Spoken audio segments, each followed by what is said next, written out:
Muy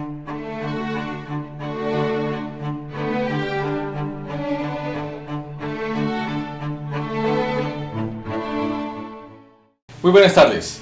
Nuestro personaje de hoy, un auténtico líder, que para ir construyendo su camino generación tras generación, ha tenido que ir transmitiendo valores intelectuales y morales a sus alumnos, enseñándolos a caminar y sobrevivir. Para Gerardo Rivera, un maestro pitaleño, educar es una tarea conjunta, en todos los campos o espacios de formación. Este amante de las bondades naturales, de la filosofía, de la política, de las tecnologías, define el aprendizaje como una constante de la vida. Sus hábitos, relación y convivencia con sus paisanos los recuerda con nostalgia. A ese Pital a quien desea seguir sirviendo y aportando, y al que hoy, con bastante aprecio, regala sus memorias. Un especial saludo para todos los educadores del municipio de El Pital. Bendiciones y salud para cada uno de ellos. Bienvenidos a estos personajes.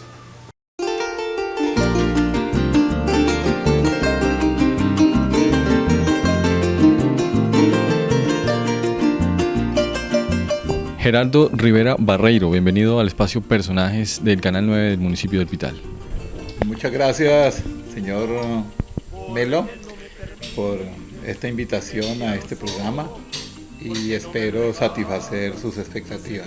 Iniciamos, profe, comentándole a sus paisanos precisamente quién es Gerardo Rivera. Bueno, ¿quién soy? Yo soy un ser humano nacido en el seno de una familia pitaleña de estrato popular el 19 de abril de 1952, lo que significa que soy una persona mayor que acaba de ingresar al club de la tercera edad. Viví en El Pital toda mi niñez y parte de mi adolescencia. Tuve una infancia feliz, sin limitaciones a mi libertad, pues mis padres me dejaban actuar a mi libre albedrío. Por lo tanto, mi escenario natural de recreación eran Las Vegas, aledañas al municipio, la Quebrada de Yaguilga, la calle Real y por supuesto la plaza principal, hoy convertida en parque. Bueno, profe, ¿qué recuerda usted de esa niñez, de esas andanzas por las calles del municipio? El Pital me encantaba, era un joven tranquilo que divagaba por las calles como sin futuro objetivo en el corto y mediano plazo. Tenía varios amigos de mi edad que caminábamos por todas las calles y estábamos altas horas de la noche hablando de la cotidianidad, de nuestra vida, y nos planteábamos asuntos de nuestro futuro. Y la pregunta más reiterativa era: ¿cómo vamos a estudiar si no tenemos colegio? Esa era como la pregunta básica. Entonces existía ese problema, ¿no? No había una institución donde ustedes continuaran sus estudios. ¿Qué hacían entonces esos jóvenes para distraerse?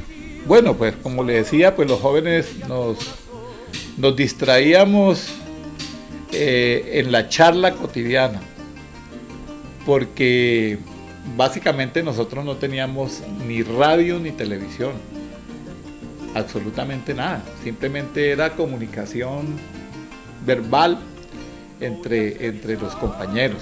Entonces, pues el afán de uno era salir a la calle, salir al encuentro de los amigos para tener la comunicación y poder uno disfrutar y vivir, ¿no? Esa era básicamente la diversión, pero como le decía antes, también ir a la quebrada, bañarnos en los charcos que existían a lo largo de la quebrada. Ya un poco más adelante, ya convertidos en jóvenes, pues la diversión consistía también en jugar billar y en tomar alcohol los fines de semana. O sea, ir a las fiestas, buscar cuánta rumba había con nuestros amigos, ¿sí? Nos organizábamos, conseguíamos dinero de alguna forma y íbamos a disfrutar a las fiestas. Todas las fiestas que organizaban en El Pital, nosotros estábamos ahí con nuestra gallada, con la gente, pendiente de disfrutarla hasta la madrugada, hasta el final. Profe, ¿y esos compañeros de convivencia suya, a quiénes recuerda? No, yo recuerdo a muchos, entre ellos a mi amigo Rafael Salazar, a Gustavo Santofimio, a, a Enrique Barrera, Dagoberto Méndez y otros amigos que en la sociedad pitaleña tenían cierta estigmatización, como por ejemplo Vitelio Méndez. ¿Sí?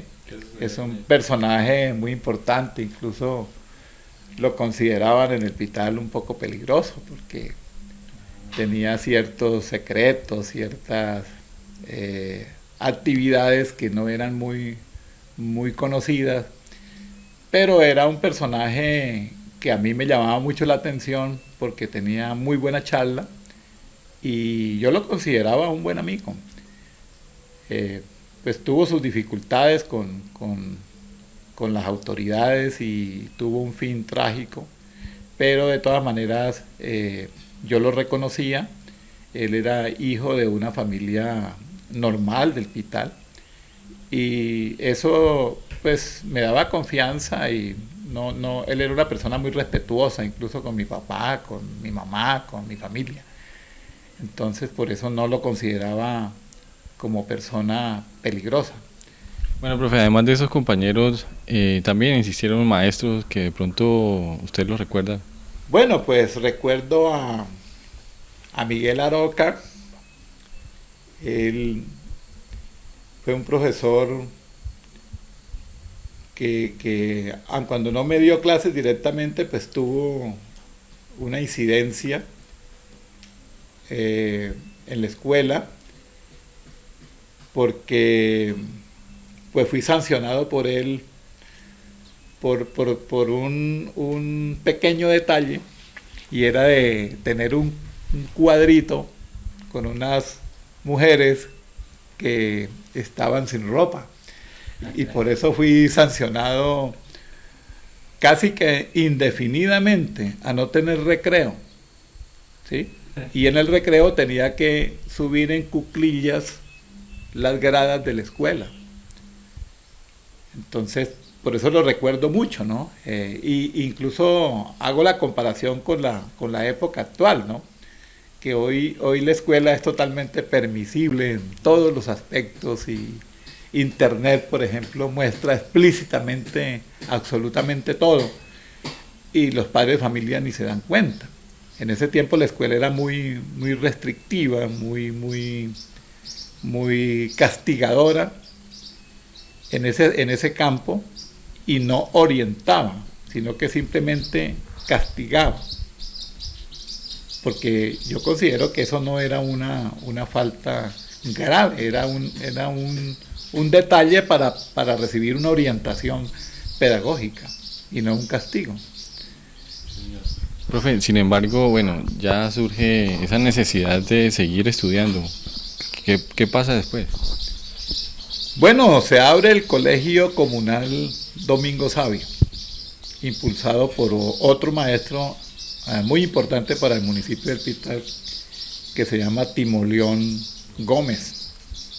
Entonces, pues se crea en el colegio comunal Domingo Sabio, y entonces pues ahí arranco mi bachillerato. Yo antes había estudiado en la Escuela de Arte y Oficios. Estuve prácticamente casi 3 años en la Escuela de Arte y Oficios. Pasé por todas las dependencias, por zapatería, peluquería, sastrería, carpintería. Pues todos los conocimientos los tengo y me han servido a través de toda mi vida, ¿no? Pero luego se abrió el bachillerato y entonces ahí inicié mis estudios. En el colegio cooperativo cursé el primer grado de secundaria, que llamaba primero de bachillerato, y al año siguiente, en el año 1968, me fui al Colegio Nacional Santa Librada de la ciudad de Neiva. En el Santa Librada cursé el grado tercero, segundo, tercero y parte de cuarto, porque la primera parte de cuarto la hice en el Colegio Nacional Simón Bolívar. yo estuve en el Colegio Nacional Simón Bolívar. A ese colegio yo aspiraba a ingresar desde un principio, pero no fue posible por problemas de cultura de mi papá, que no entendía que era necesario ir a estudiar. O sea que eso, cada uno tenía que defenderse ya a partir de terminar su primaria, cada uno tenía que defenderse como fuera. Entonces yo logré ir al Colegio Nacional Santa Librada. ¿Sí? Ahí terminé noveno y luego regresé al Pital y busqué la opción de estudiar en la Normal Superior de la Presentación. Allí ingresé en 1971 y cursé el grado quinto. En 1972 cursé el grado sexto y me gradué como normalista superior en 1972. ¿Sí? Y ahí ya adquiere el título de maestro. Ahí adquirí el título de maestro y entonces empecé a laborar. Fui nombrado sin solicitar nombramiento por la Secretaría de Educación Departamental. Fui nombrado en la escuela, en el Centro Docente Rural del Socorro, en el cual pude permanecer únicamente por 3 meses por problemas ideológicos con el alcalde, con un dirigente de la vereda y con el sacerdote que estaba en esa época en el Pital. ¿Sí? Yo pues era un joven un poco inquieto, estaba ya avanzado en ciertas teorías, había estado en un curso internacional para jóvenes de América Latina y ya había leído el Concilio Vaticano II, entonces yo estaba ya con una mentalidad totalmente abierta de la iglesia y yo pues desarrollaba con los niños unos contenidos mucho más como más profundos, y eso disgustó a algunos de la comunidad porque yo no seguía el texto que ordenaba el sacerdote que estaba en ese tiempo. Entonces eso me hizo que me acusaran ante la Secretaría de Educación y me trasladaran. Fui trasladado a la vereda del Mesón en Garzón y ahí trabajé también 3 meses. ¿Y qué pasó ahí también? Ahí hubo inconvenientes por la alimentación. Yo hablé con el supervisor y entonces después de una visita me trasladó a Majo. O sea, ya iba por la carretera central para Neiva. Entonces en Majo terminé el año escolar. De ahí, buscando otras alternativas, estuve en Manizales en una entrevista con los salvatorianos para ver si ingresaba a la universidad a estudiar filosofía y teología, pero como laico. Ahí hubo un problema porque esa carrera se convirtió en carrera sacerdotal y yo no le quise jalar a estudiar para sacerdote. Yo quería ser filósofo y teólogo, pero laico. Entonces me devolví hacia Bogotá y ahí renuncié al magisterio a través de un telegrama. Renuncié irrevocablemente al cargo de docente y ingresé a estudiar en la Escuela de Administración Pública, la EAN, en Bogotá. Ahí empecé a estudiar Administración de Empresas. Pero también duré poco. Allá estuve más o menos unos 5 meses, la situación era muy complicada para un universitario. Yo era normalista, pero el trabajo en los colegios privados en Bogotá era muy mal remunerado. Entonces yo no quise, pues, trabajar por tan bajo salario y decidí volver nuevamente a Neiva. Y entonces ahí busqué trabajo y logré engancharme con el Colegio Salesiano de Neiva. El título de la presentación del agrado era un título que le daba a uno la oportunidad de presentarse como con una recomendación. Muy bueno. En todas las partes que uno iba yo soy normalista superior de la presentación y era atendida inmediatamente su solicitud. Yo estuve en el Colegio Salesiano, ingresé ahí y luego se presentó la oportunidad de pasar al Colegio Claretiano de Neiva y yo pasé allá y trabajé durante 13 años en el Colegio Claretiano.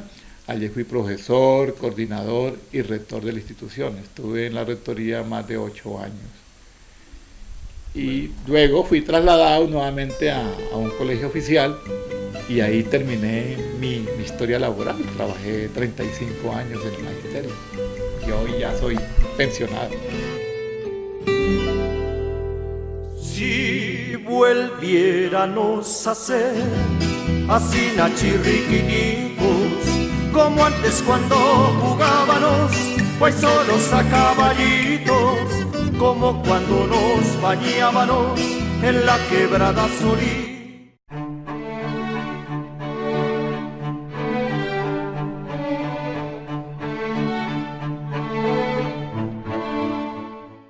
¿Por qué decide ser docente o ser maestro?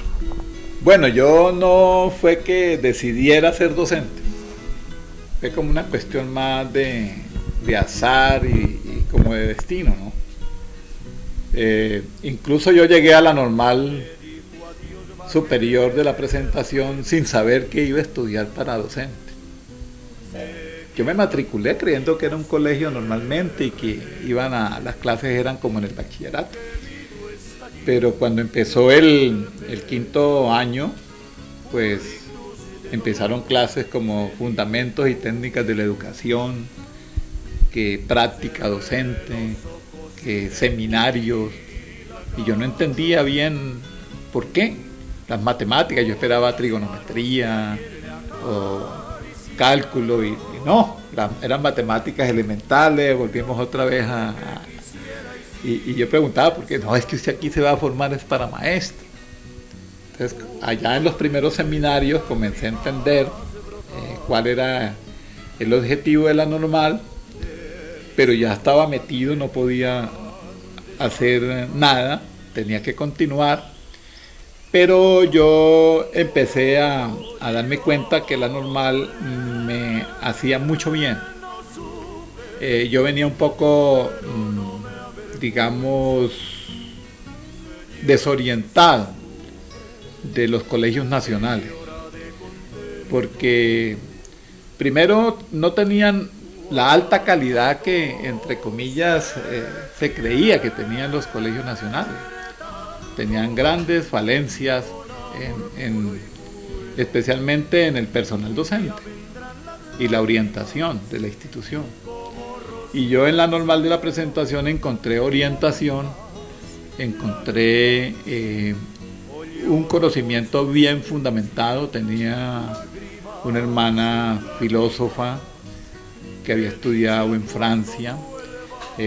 Nuestra directora tenía un magíster en psicología y muchas de las profesoras que eran hermanas tenían una excelente formación. Profesoras de matemáticas, profesoras de otras áreas muy bien formadas. Para mí fue una experiencia genial. Me concentré, pues ya no hacía tantos programas los fines de semana, ¿no? Porque tenía a mis amigos allá esperándome para el fin de semana, para la rumba y todas esas cosas, pero ya el compromiso en la normal era más serio y ahí empezó el cuento del magisterio. Yo empecé a enamorarme de la profesión, a darme cuenta que era una misión interesante y decidí concentrarme y terminé siendo el mejor estudiante de la normal. ¿Sí? Competía con otra amiga mía que estudió en la Universidad Nacional, quien estimo mucho, que vive en San Agustín, y la visité recientemente. Y competíamos por ser los mejores. Entonces había que competir en la parte académica, pero también en la parte práctica, en la acción como maestro.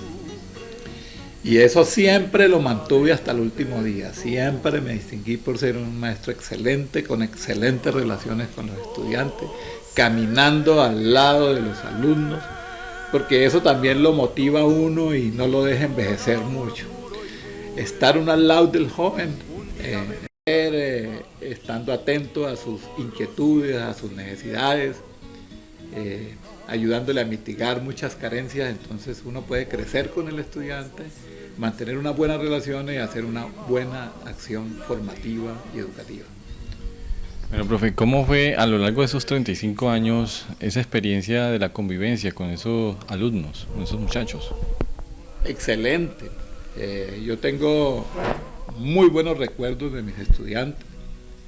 En mi historia laboral no recuerdo haber tenido problemas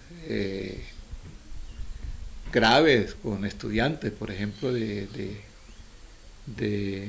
amenazas o de cualquier cosa de esas que se dan hoy en día, ¿no?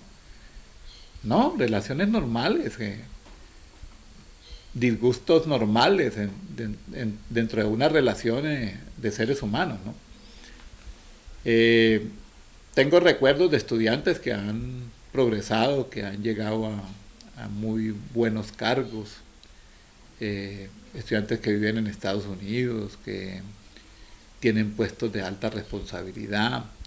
Dentro de mis estudiantes tengo 2 alcaldes de la ciudad de Neiva, Héctor Javier Osorio Botello y el actual alcalde de Neiva, Pedro Suárez. Ellos fueron alumnos míos, muy queridos, son amigos míos, y esos recuerdos me gratifican. Todavía me escribo con estudiantes, me veo con estudiantes, he ido a encuentros de egresados. Tengo incluso una invitación pendiente en estos días de unos egresados de Claretiano que se van a reunir y estoy invitado. Eso le da a uno mucha satisfacción de haber hecho una docencia de calidad y con resultados. Incluso también trabajé en un bachillerato nocturno y ahí constituí un grupo ecológico que duramos más de 5 años trabajando con ellos, viajando a varias partes del país, explorando, casi que sin recursos, buscando los recursos de aquí, por allá, haciendo rifas, haciendo actividades con ellos. Y también tengo una invitación para estos días, ya después de más de 15 años de graduados, están invitándome otra vez a reunirnos y recordar esos viejos tiempos.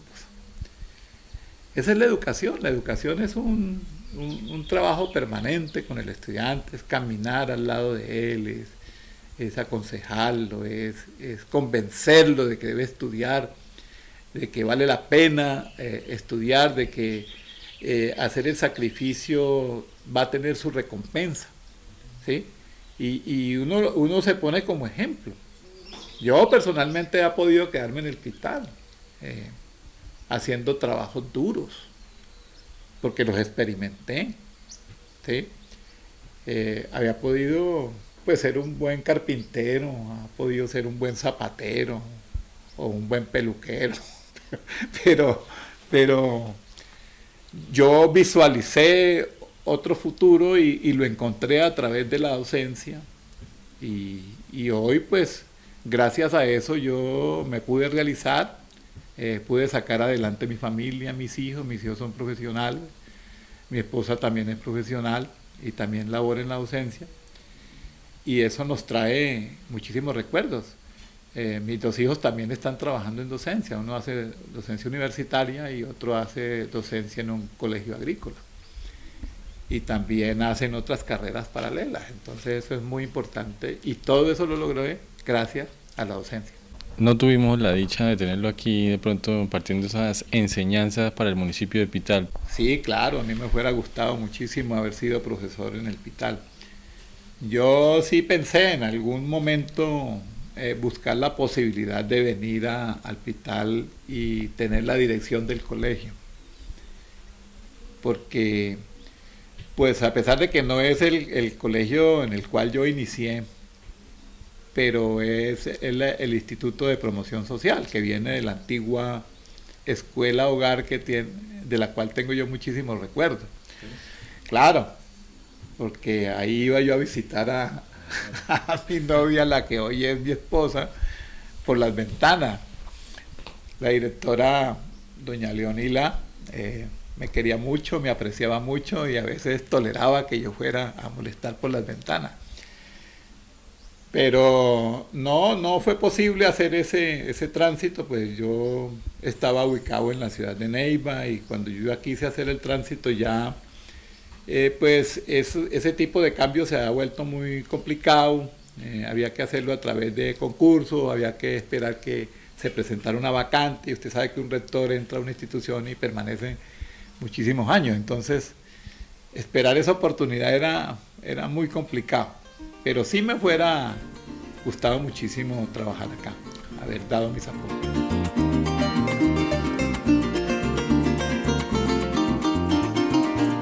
Trigueñita linda, trigueñita.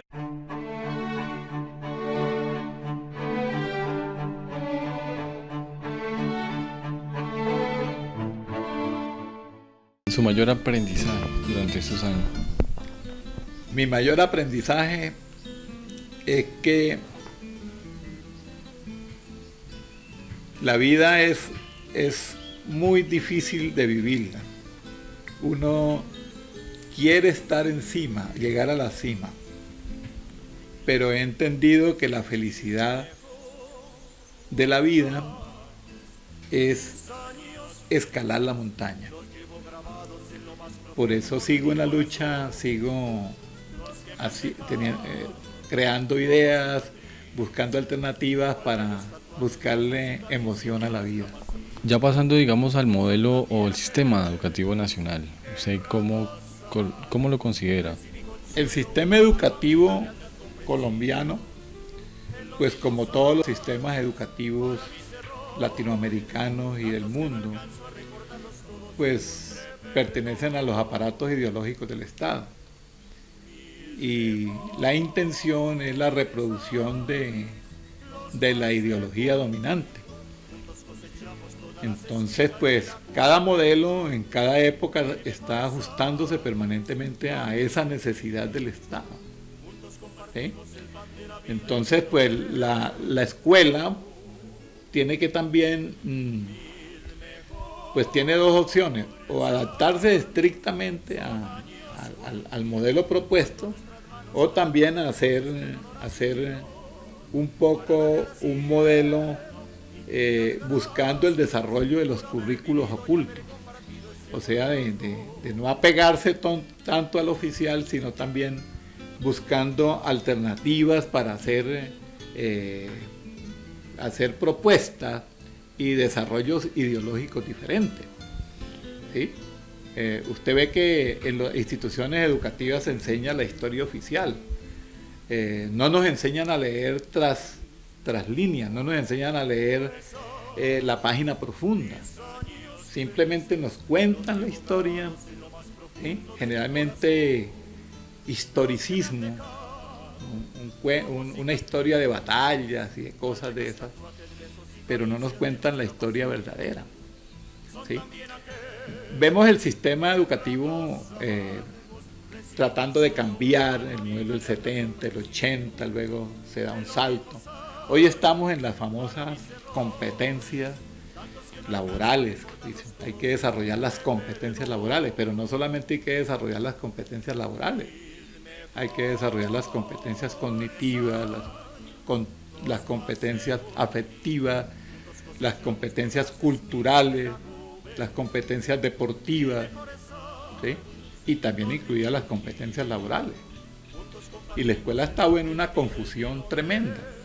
Y todo eso, ¿por qué se ha dado? Porque el aparato educativo viene adaptándose a la realidad que estamos viviendo en este momento. A tener tratados de libre comercio. Vamos a tener en Colombia muy pronto grandes maquilas. Necesitamos formar mucha gente, mucha mano de obra, ¿sí? Pero que tenga competencias específicas, especialmente laborales, las culturales, las competencias políticas, las competencias sociales, pues sí se dan, pero no de una manera puntual, sino muy, muy discreta. Y ahí es donde los maestros tenemos que estar atentos y también apuntalar las competencias sociales, las competencias políticas, económicas, culturales, deportivas, para hacerle frente también al modelo. Porque la realidad es que la economía afecta a toda la población. Puede traer algunos beneficios, pero también puede traer efectos negativos, como puede pasar en este momento con el Tratado de Libre Comercio. Pues hay muchas expectativas de que los economistas, pues, del aparato, ¿no? del establecimiento, dicen que es muy bueno para el país, pero otros economistas que no son del establecimiento dicen que van a pasar cuestiones que van a ser delicadas, y aquí especialmente para el sector agrícola. El sector ganadero, el sector lechero va a ser muy afectado. La producción agrícola también va a ser afectada. Ya en los supermercados de Neiva encontramos arroz tailandés, y la producción nacional nuestra. Ya salieron los primeros barcos de Colombia cargados con mercancías colombianas, pero yo me imagino que de Estados Unidos ya lo anunciaron, salieron no sé cuántos barcos cargados con maíz para acá. ¿Sí? Lógico, el país demanda muchísimo maíz para la elaboración de concentrados y todas esas cosas. Pero la producción nacional se va a ver afectada, sobre todo que no va a poder competir con el mercado norteamericano, porque ellos tienen subsidios, ellos tienen mucho respaldo del Estado. ¿Sí? En Estados Unidos, por cada granja, dicen las estadísticas que hay 1,5 tractores. Y yo me pregunto, por ejemplo, ¿cuántos tractores hay en el Pital? Yo creo que no cuento 3. ¿Sí? Entonces ellos tienen infraestructura, tienen sistemas de riego y tienen subsidios, créditos. Entonces pueden producir en unas condiciones más tranquilas que las que tenemos nosotros acá. Acá hay que trabajar con condiciones económicas adversas, sin crédito y sin subsidios, y a competir en un mercado donde nos van a poner los precios mucho más económicos, pues se va a afectar la producción. Pues algunos dirán, sí, chévere, ¿no?, que se bajen los precios, ¿no? Porque yo soy consumidor, voy a comprarlo, pues chévere que esté barato, ¿no? Pero para el que está produciendo sí no es bueno. Por ejemplo, hoy un productor de tomate está vendiendo a 500 pesos, hoy están vendiendo a pérdida. ¿Sí? Estos últimos mercados han sido a pérdida para todos los tomateros. Entonces, ahí hay un gran problema con toda la economía y con el modelo y con las competencias que son las que se aprenden en la escuela. Profe, ¿el estudiante de hoy asimila mejor, o antes este estudiante de esa época clásica asimilaba mejor esos conocimientos? Lo que pasa es que los estudiantes cambian. Los estudiantes tienen una capacidad de transformación rápida y asimilan mucho las nuevas tecnologías. Los estudiantes de hoy aprenden de manera diferente a como aprendíamos nosotros. Antiguamente el énfasis era en la memoria. ¿Sí? Repita. Yo recuerdo que en el Colegio Nacional Santa Librada, para presentar un examen de historia, teníamos que aprendernos la historia de Barrios Astolfi desde la primera página hasta la última. Era un examen a muerte. ¿Sí? Pero era memoria. No había análisis, no había contexto. ¿Sí?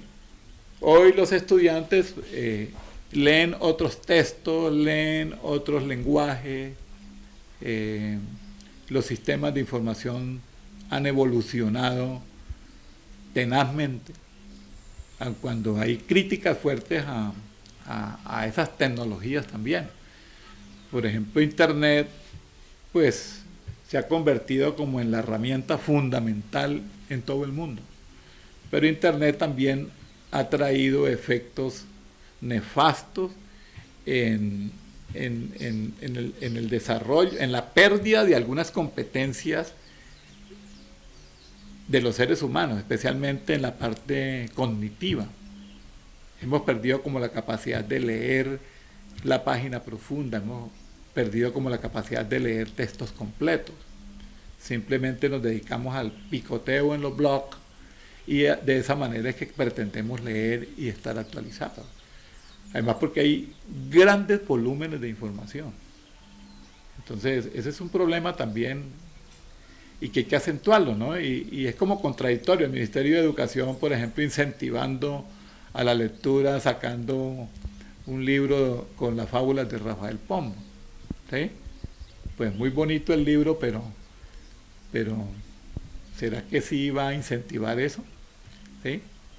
En los colegios los profesores buscan que sus estudiantes lean, pero los estudiantes no quieren leer esos textos. Quieren leer en los blogs, quieren leer en internet, quieren leer textos rápidos, ¿sí? Porque el computador me da la posibilidad de leer simultáneamente, abrir 3, 4, 5 ventanas y yo puedo estar leyendo muchas cosas al tiempo, ¿sí? Los maestros actuales se desesperan a veces porque lógicamente la brecha generacional es muy amplia y si no ha desarrollado la competencia en el manejo de esas tecnologías, pues el maestro está fuera de contexto con ese estudiante, no puede caminar al lado de él porque no habla el lenguaje, ¿sí?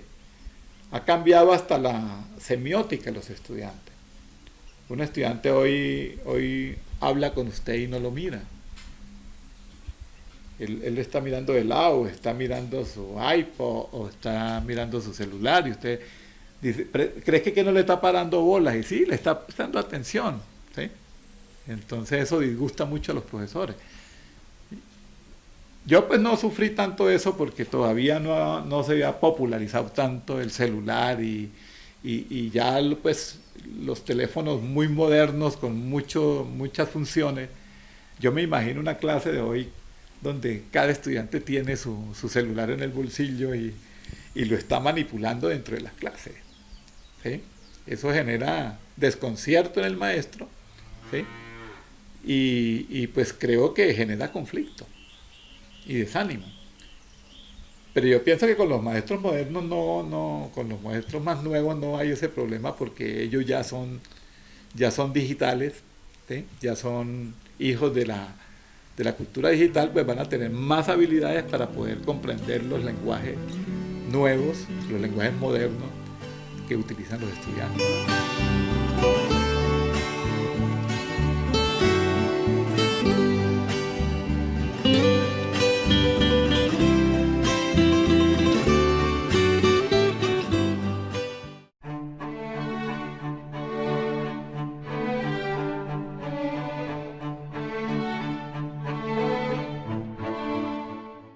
¿Por qué ese interés también precisamente por el medio ambiente?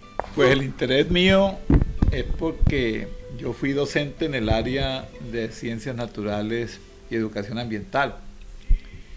Paralelamente a mi formación como administrador de la educación, yo estudié biología en la Facultad de Enfermería de la Universidad Surcolombiana. Yo asistía, trabajaba en la mañana, estudiaba en el SENA de 6 a 8 de la mañana, trabajaba en el Salesiano de 8 a 12, a 1 de la tarde, y por la tarde iba a la universidad a las clases de enfermería. Entonces yo vi toda la parte básica de enfermería, vi las ciencias básicas, biología, química, bioquímica, farmacología, y entonces ahí pues incursioné también como profesor en el área de ciencias naturales. Entonces yo fui profesor en el Colegio Salesiano y en el Colegio Claretiano en el área de ciencias naturales.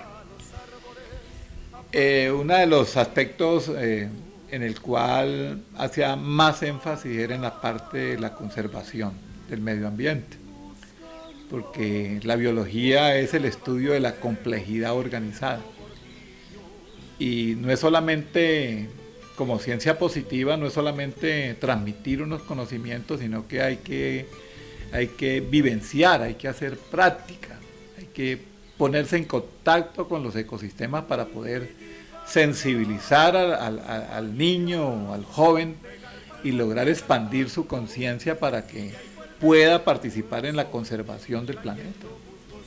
Entonces esa era la parte práctica.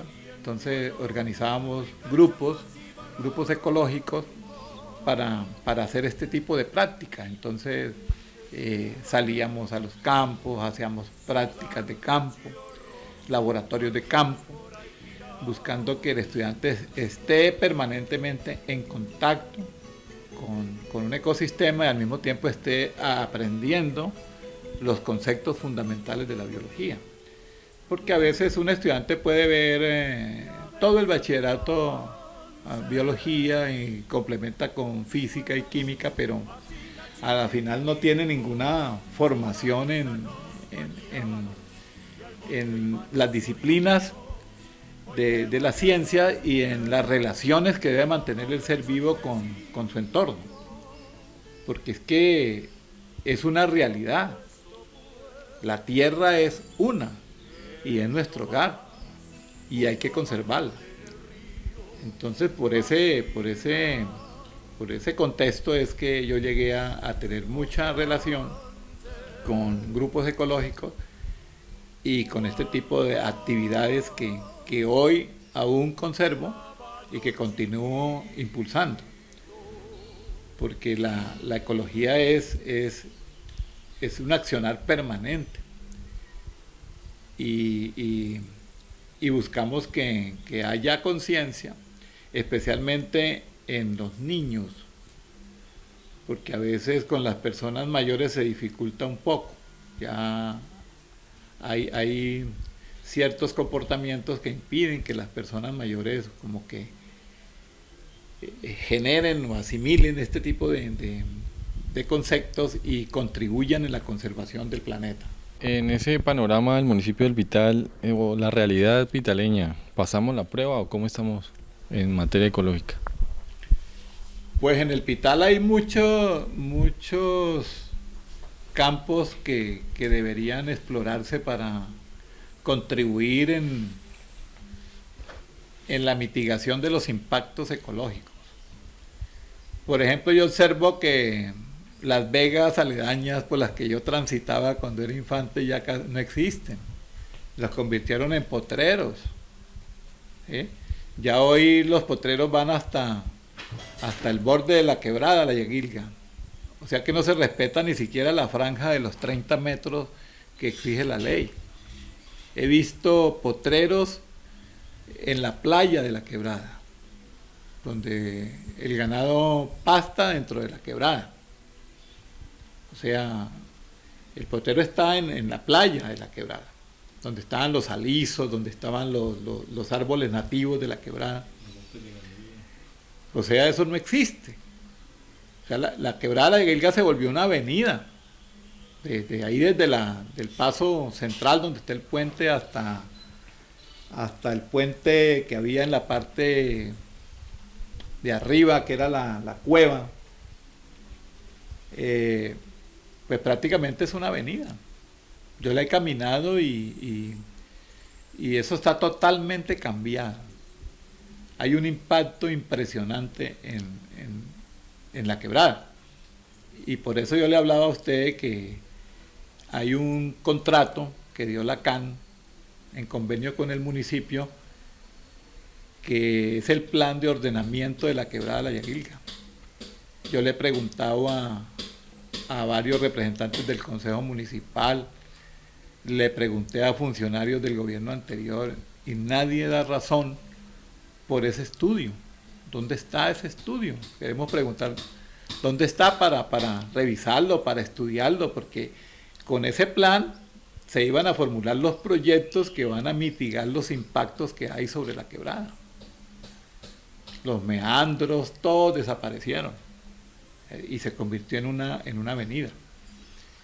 Ese es un aspecto que yo veo como prioritario de atender. Otro es que el Pital debería tener una laguna de oxidación para para limpiar las aguas negras antes de vertirlas nuevamente a la quebrada. Creo que lo están haciendo directamente o indirectamente a través de las vegas que van hacia las vegas que están en la parte baja del municipio. No sé qué sería lo más técnico ahí, si sería una laguna de oxidación o una planta de tratamiento, pero las plantas de tratamiento son mucho más costosas. El servicio de planta de tratamiento por familia costaría más o menos lo que está costando el servicio de recibir el agua potable más los otros servicios adicionales. Mientras que una laguna de oxidación tendría un impacto económico muy bajo. Y en poblaciones de poca densidad, pues sí es buena opción las lagunas de oxidación. Nadie ha hablado en el Pital de las lagunas de oxidación. No sé por qué, pero es urgente que la quebrada se limpie, se libere de recibir ese impacto tan fuerte de todas las materias de desecho del municipio. Incluso hay algo mucho más grave, y es que en el mundo se está hablando de la contaminación del agua por antibióticos. Antibióticos que se depositan en los ríos a través de los alcantarillados. Porque los seres humanos consumimos muchísimos antibióticos, con fórmula y sin fórmula. Y el 80% consume antibióticos sin fórmula, generando grandes resistencias y grandes problemas a la medicina en el mundo. Entonces hoy están pensando cómo separar las materias fecales de la orina para tratar de liberar los compuestos que hay ahí y sobre todo liberarla de los antibióticos antes de vertirla en las aguas. Entonces ahí hay otro problema gravísimo, problema estructural, problema de salud, pero que debe hacerse porque eso genera un gran impacto en los ríos y en la fauna de los ríos. El otro problema sería el de las basuras, el del hacer un verdadero reciclaje. El reciclaje se da completo cuando el desecho vuelve otra vez a ingresar a la producción, o sea, al engranaje productivo.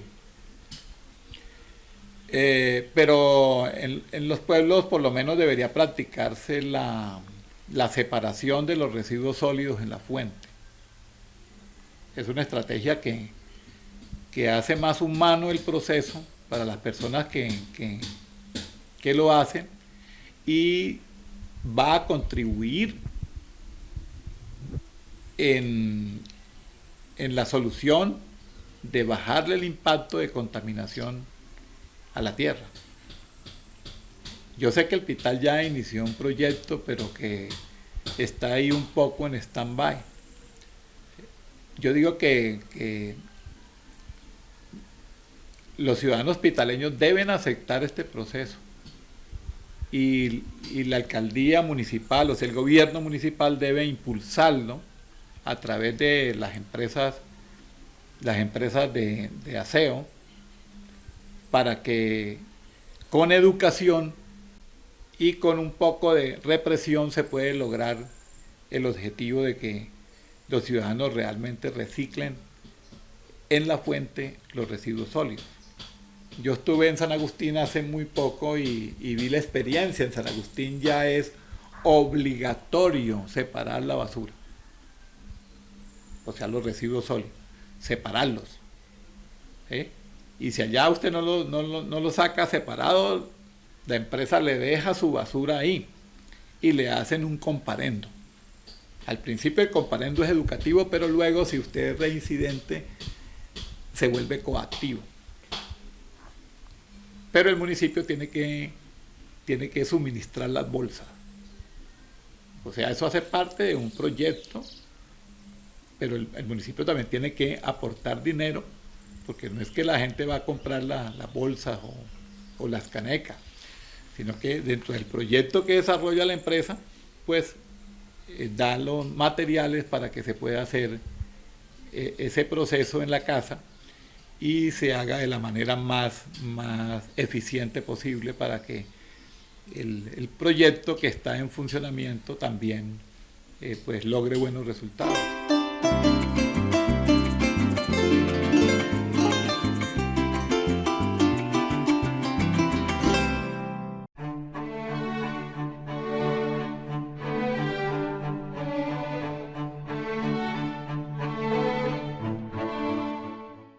Su filosofía política. Yo soy un hombre democrático, siempre he tenido tendencias de izquierda, pero no he estado alineado nunca en ningún partido político. ¿Sí? Respeto todas las corrientes políticas, pero también tengo mis divergencias con ellos. O sea, tengo un pensamiento un poco diferente en la manera de manejar sobre todo la cosa pública. A mí sí me gustaría ver un gobierno en el Pital más dinámico, más transparente, más comunitario. Que las organizaciones no sean solamente de papel. Existen las juntas de acción comunal, existen las organizaciones acueductos regionales, pero son solamente de papel. La participación no es real. Participan cuando los llaman a que firmen como veedores de un proyecto, pero en el cual no han participado. A mí sí me gustaría que ver un gobierno en el Pital que fuera más dinámico en el manejo de estas categorías y del trabajo más comunitario y más participativo. Me gustaría mucho que se fomentara las famosas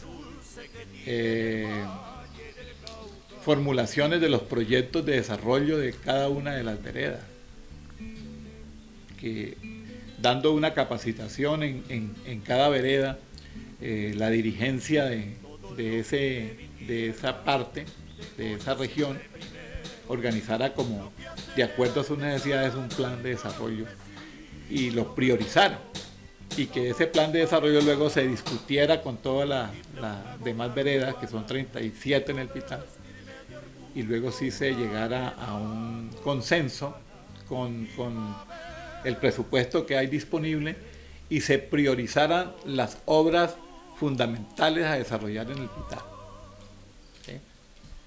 Por ejemplo, las vías terciarias son muy complicadas de manejar. ¿Y por qué nunca hemos evolucionado en vías? Porque no se han aplicado los correctivos con ingeniería, sino simplemente con echar tierra y rellenar, y en eso se va el dinero. Entonces, si se hicieran, por ejemplo, obras de infraestructura, obras de ingeniería en las diferentes carreteras terciarias, pues esas soluciones sí son a largo plazo. Y entonces así vengan las temporadas invernales más fuertes, pues los impactos sobre las vías no van a ser tan fuertes. ¿Sí? Ahí tenemos el ejemplo de un puente mal hecho aquí en la carretera que conduce a Chimbayaco. Si usted me pregunta cuántos años tienen los puentes de Pital a Grado, yo creo que tienen más de 50 o 60 años, ¿cierto? Y han pasado todas las crecientes y no se los han llevado. Y este puente, que no tiene más de 5 años, ya no existe. Ya lo tumbó una quebradita pequeñita.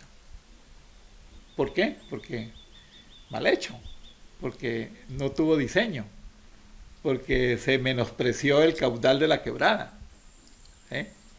Y esas quebradas pequeñas tienen grandes avalanchas y crecientes y pueden dañar la infraestructura si no está correctamente diseñada y construida. Bueno, profe, después del retiro, ¿qué dedicación ya tiene Gerardo Rivera? Yo estoy dedicado a vivir la vida, a vivirla con emoción, a vivirla con nuevos proyectos. Ahora estoy dedicado a aprender cosas que me van a ayudar más en mi formación, me van a colaborar mucho en mi mejoramiento de la salud. Y yo pretendo como sincronizarme material, mental y espiritualmente, como tener una alineación en estos años para poder tener una vejez tranquila, relajada y morir satisfecho, sonriendo. Profe, ¿y el destino es precisamente el municipio del Pitar? Pues puede ser como todavía no lo tengo muy claro, ¿sí? Tengo Chimbayaco, aquí me siento muy a gusto.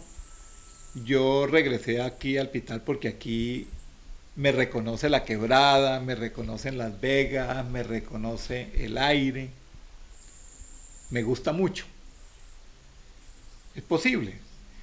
Lo que pasa es que yo tengo ya por mi recorrido mucho ambiente citadino. Entonces, pues yo estoy aquí una semana, 2 semanas y ya me dan ganas de ir a otro ambiente.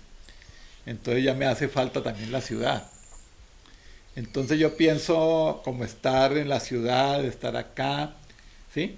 Pero no estar como radicado en un solo sitio. Pero pues con el tiempo pueden pasar muchas cosas. Como me puedo retirar y quedarme viviendo en Neiva, me puedo también quedar viviendo en el Pitar. Todavía es una incertidumbre para mí, pero esa es la búsqueda. Bueno, profe, de parte de los maestros siempre ha habido sacrificio. En esta parte, ¿cómo hizo usted para combinar la docencia, el ser padre, el ser esposo? Con planificación. Uno siempre tiene que generar procesos de organización. Yo pues me caracterizo por ser una persona organizada y aprendí desde muy temprano un principio económico, y es que si uno no ahorra el 10% de lo que uno se gana, uno nunca progresa. Y que además del trabajo principal que usted tiene que hacer otras actividades para poder lograr equilibrar su economía y poder salir avante.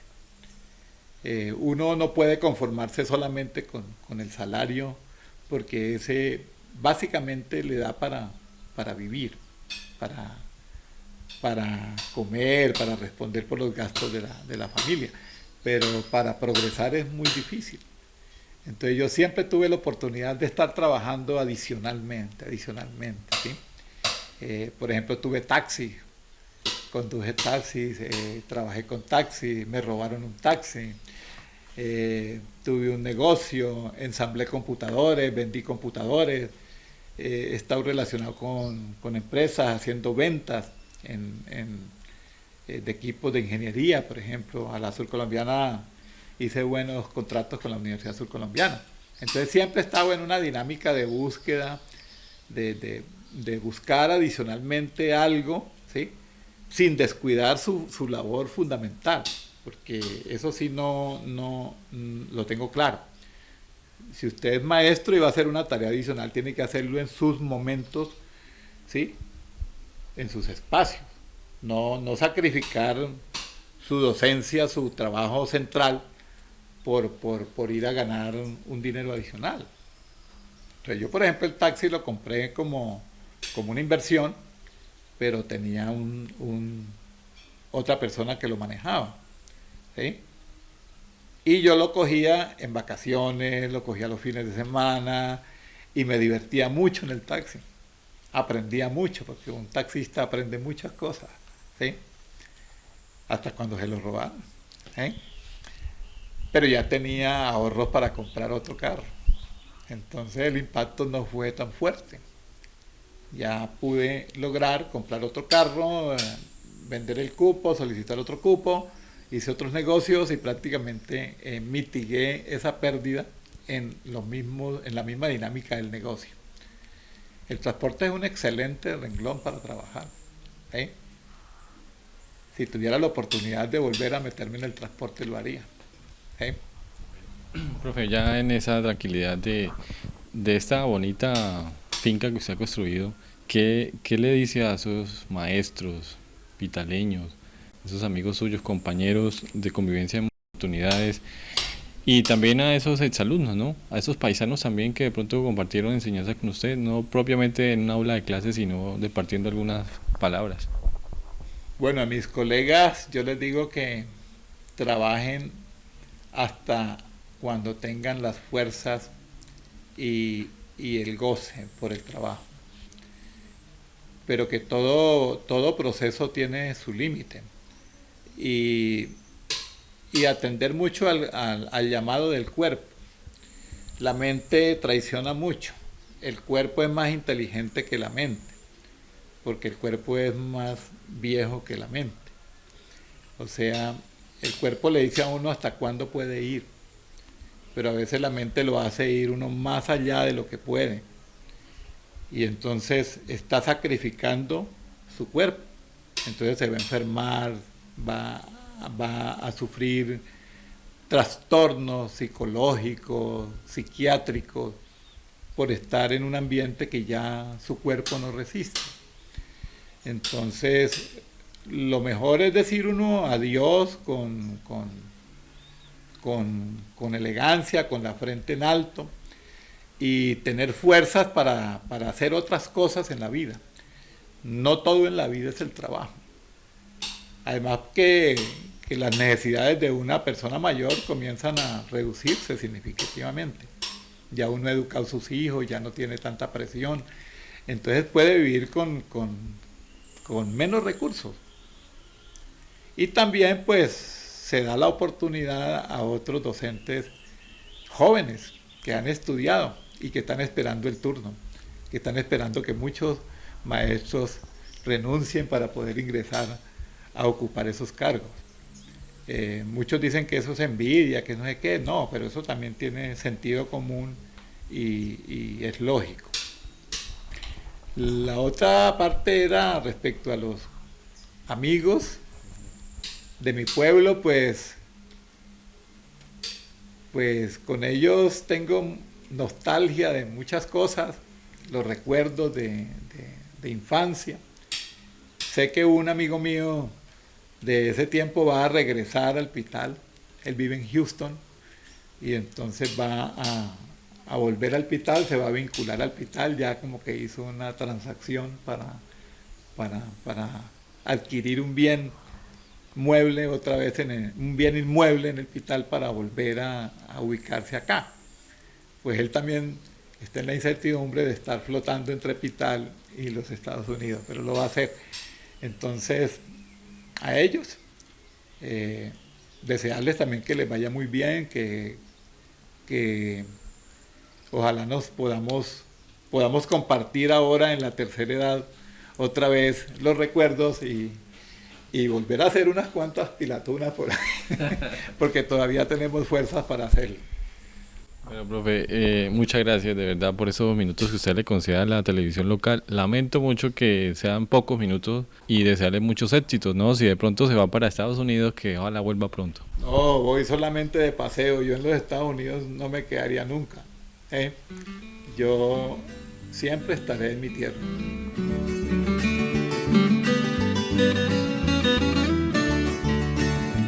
¿Qué le pasará a mi pueblo verdadero? Ese que nadie conoce, pueblo de dientes pa' dentro. Ese de ruana y sombrero, alpargata y pata en el suelo. Aquel de manos callosas, tan fuertes como el acero. Ese que huele a demonios, pero así es buen rezandero. ¿Qué le pasará a mi pueblo? ¿Qué le pasará a mi pueblo? ¿Qué le pasará a mi pueblo?